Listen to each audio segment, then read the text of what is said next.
This is from Gohan, a direct question to me, which may I read it out, Gohan, or would you like to ask it? Okay, I'll read. I don't know if you are still there. Yes. I'll read it out for you, if I may.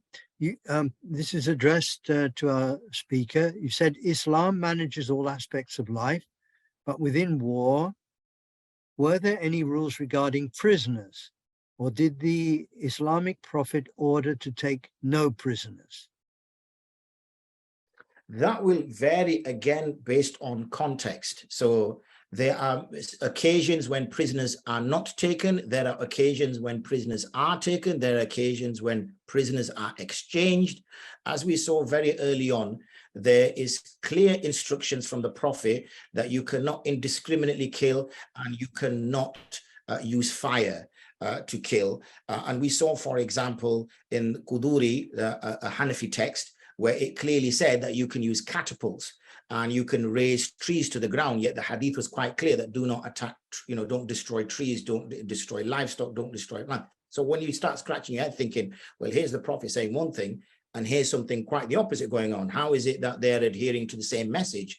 And this is the key thing about understanding the context. So where, for example, you're engaging with, say, there is a UN convention that prisoners must be treated in A, B, C, D way, and a Muslim state signs up to that UN convention, then mu'ahada, they have made a contractual obligation. They now have to adhere to that contractual obligation. So they will fulfill their contractual obligation. So to understand, it's not as simple to try to understand, and this is why it's left to the ulama that will contemplate and assess and analyze and find out what is the best for themselves. Just to, sorry, I didn't catch the lady's name that asked the question with regards to the state and how it behaves if there was multiple states, and the state will take its own benefits first, naturally, because it is making sure that it and its people survive, are in a good position. So similarly,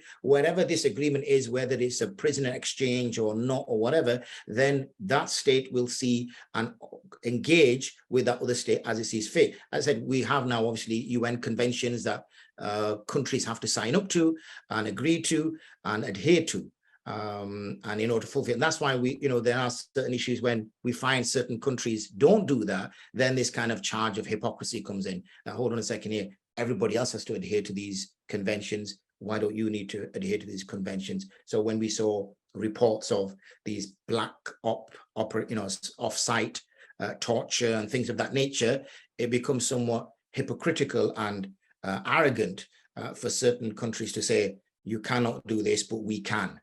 And that then we start to break the laws of justice and fairness and honesty and things of that nature. So hence the reason why when it comes to prisoners, there has to be that equality, that we cannot do this to your prisoners. Would you agree that you're not going to do that to our prisoners? Yes, fine, shake on it. That's it, it's done. It's now a contractual obligation.